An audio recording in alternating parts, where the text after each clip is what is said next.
നമസ്കാരം. ഞാൻ ഡോക്ടർ മോസിൻ, പുന്നയൂർക്കുളം ശാന്തി നഴ്സിംഗ് ഹോമിലെ കുട്ടികളുടെ ഡോക്ടറാണ്. മഴക്കാലം തുടങ്ങി, മഴക്കാല രോഗങ്ങളും ഈ ഒരു സമയത്ത് പ്രധാനമായും വരുന്ന അസുഖങ്ങളെന്ന് പറഞ്ഞു കഴിഞ്ഞാൽ വെള്ളത്തിലൂടെ പകരുന്ന രോഗങ്ങൾ, വായുവിലൂടെ പകരുന്ന രോഗങ്ങൾ, കൊതുകുകടി മൂലമുണ്ടാകുന്ന അസുഖങ്ങൾ, പിന്നെ അലർജി പോലത്തെ മറ്റ് അസുഖങ്ങളും ഈ മഴക്കാല സമയത്ത് കൂടുതലായിട്ട് കാണുന്നുണ്ട്. വെള്ളത്തിലൂടെ പകരുന്ന അസുഖങ്ങൾ പ്രധാനമായിട്ടും വയറിളക്ക രോഗങ്ങൾ, മഞ്ഞപ്പിത്തം, അതിൽ തന്നെ ഹെപ്പറ്റൈറ്റിസ് എ, അതുപോലെ ടൈഫോയിഡ്, കോളറ, അങ്ങനത്തെ അസുഖങ്ങളാണ് ഈ ഒരു സമയത്ത് കൂടുതലായിട്ട് കാണുക. അതുപോലെ തന്നെ വായുവിലൂടെ പകരുന്ന ഫ്ലൂ പോലത്തെ വൈറൽ ഫീവറുകൾ, ന്യൂമോണിയകൾ ഒക്കെ ഈ ഒരു സമയത്ത് കുട്ടികളിൽ പ്രത്യേകിച്ച് കൂടുതലായിട്ട് കാണാറുണ്ട്.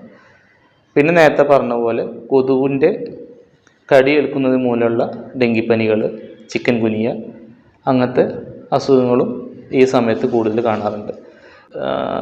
അന്തരീക്ഷത്തിൽ ടെമ്പറേച്ചർ കുറയും, ഹ്യൂമിഡിറ്റിയിൽ വ്യത്യാസം വരും. അതിൻ്റെ ഭാഗമായിട്ട് അലർജി പോലത്തെ അസുഖങ്ങൾ, അലർജിക് റൈനൈറ്റിസ്, ആസ്മ, അതുപോലെ സ്കിന്നിനുണ്ടാകുന്ന അറ്റോപിക് ഡെർമറ്റൈറ്റിസ്, ഇതെല്ലാം കുട്ടികളിൽ കൂടുതലായിട്ട് കാണാറുണ്ട്.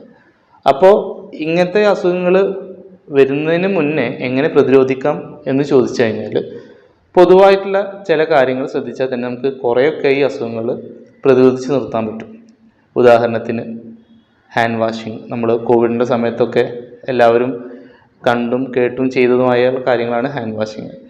അപ്പോൾ അത് നമ്മുടെ ദിനചര്യയുടെ ഒരു ഭാഗമാക്കുക. പ്രോപ്പറായിട്ടുള്ള കൈ കഴുകൽ, പ്രത്യേകിച്ച് സ്കൂളിൽ പോയി വന്നതിന് ശേഷം, അതുപോലെ ടോയ്ലറ്റ് യൂസ് ചെയ്തതിന് ശേഷം, ഭക്ഷണം കഴിക്കുന്നതിന് മുന്നേ, അതുപോലെ കുട്ടികൾ കളിക്കാനൊക്കെ പോയി വന്നതിന് ശേഷം പ്രോപ്പറായിട്ട് ഹാൻഡ് വാഷിങ് ചെയ്ത് കഴിഞ്ഞാൽ തന്നെ കുറേ അസുഖങ്ങളൊക്കെ നമുക്ക് മാറ്റാൻ പറ്റും. തിളപ്പിച്ചാറിയ വെള്ളം മാത്രം കുടിക്കുക, ഭക്ഷണങ്ങളും പാകം ചെയ്ത് ഉടനെ തന്നെ എടുത്ത് വെക്കാതിരിക്കുക, പുറമേ നിന്നുള്ള ഭക്ഷണങ്ങൾ പരമാവധി ഒഴിവാക്കുക. കാരണം ഈ പുറമേ നിന്നുള്ള വൃത്തിഹീനമായ സാഹചര്യത്തിലുണ്ടാക്കുന്ന ഭക്ഷണങ്ങളും പാനീയങ്ങളും കഴിക്കുന്നത് വഴിയാണ് ഈ കോളറ, വയറിളക്ക അസുഖങ്ങൾ, അതുപോലെ മഞ്ഞപ്പിത്ത അസുഖങ്ങളൊക്കെ, പ്രത്യേകിച്ച് ഹെപ്പറ്റൈറ്റിസ് എ ഒക്കെ കൂടുതൽ വരുന്നത്. അതുപോലെ തന്നെ കുഞ്ഞുങ്ങളുടെ പ്രതിരോധ കുത്തിവയ്പ്പുകൾ യഥാസമയം എടുക്കുക.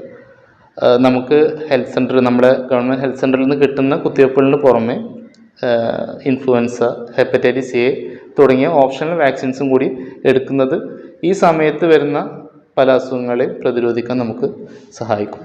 അതുപോലെ തന്നെ കൊതുകിൻ്റെ കടി ഏൽക്കാതിരിക്കാനുള്ള മാർഗങ്ങൾ, അതിനാദ്യം കൊതുക് കൂടുതലായിട്ട് പെറ്റുവരുകാതിരിക്കാനുള്ള കാര്യങ്ങൾ നമ്മൾ ചെയ്യണം. ആഴ്ചയിൽ ഒരു ദിവസങ്ങളും ഡ്രൈ ഡേ എന്ന് പറഞ്ഞു കഴിഞ്ഞാൽ നമുക്കറിയാം, നമ്മുടെ വീടിൻ്റെ ചുറ്റുപാടും വെള്ളം കെട്ടിക്കിടക്കാനുള്ള സാഹചര്യങ്ങൾ, ഇപ്പോൾ ടയറ്, ചിരട്ട, അല്ലെങ്കിൽ ഒഴിഞ്ഞ പാത്രങ്ങൾ, അതിലൊക്കെ വെള്ളം കെട്ടിക്കിടക്കുകയും അതിൽ കൊതു പെറ്റുവരുവാനും സാധ്യതയുണ്ട്. അപ്പോൾ ആ സാഹചര്യങ്ങളൊക്കെ ഒഴിവാക്കുക, ആ വെള്ളമൊക്കെ കമഴ്ത്തി കളയുക. അങ്ങനെ ചെയ്യാനുള്ള ആഴ്ചയിൽ ഒരു ദിവസമെങ്കിലും നമ്മൾ കണ്ടെത്തുക. അതിനാണ് ഡ്രൈ ഡേ എന്ന് പറയുക. അതുവഴി നമുക്ക് കൊതുക് പെറ്റുവരുന്നത് കുറേയൊക്കെ ഒഴിവാക്കാൻ പറ്റും. പിന്നെ കൊതുക് അടിക്കാതിരിക്കാനുള്ള പേഴ്സണൽ പ്രൊട്ടക്ഷൻ മാർഗ്ഗങ്ങൾ, ലൈക്ക് നമ്മളെ നെറ്റ്സ് ഉപയോഗിക്കാം. അതുപോലെ മോസ്കിറ്റോ റിപ്പലൻസ് ഉണ്ട്, നമ്മുടെ ശരീരത്തിൽ അപ്ലൈ ചെയ്യാൻ പറ്റുന്ന മോസ്കിറ്റോ റിപ്പലൻസ് ഉണ്ട്, അത് ഉപയോഗിക്കാം.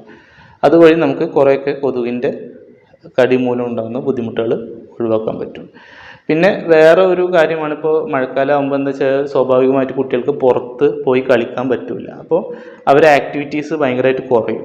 So indoor activities, indoor exercise കുട്ടികളിൽ കൂടുതലായിട്ട് നമ്മൾ എന്ത് ചെയ്യണം, പ്രോത്സാഹിപ്പിക്കണം. ഇത്രയും കാര്യങ്ങളൊക്കെ ശ്രദ്ധിച്ചാൽ തന്നെ കുറേയൊക്കെ നമുക്ക് എന്ത് ചെയ്യാം, കുറേ അസുഖങ്ങളൊക്കെ വരുന്നത് ഒഴിവാക്കാം. എല്ലാവർക്കും ഒരു ഹെൽത്തി മൺസൂൺ ആശംസിച്ചുകൊണ്ട് നിർത്തുന്നു. നന്ദി.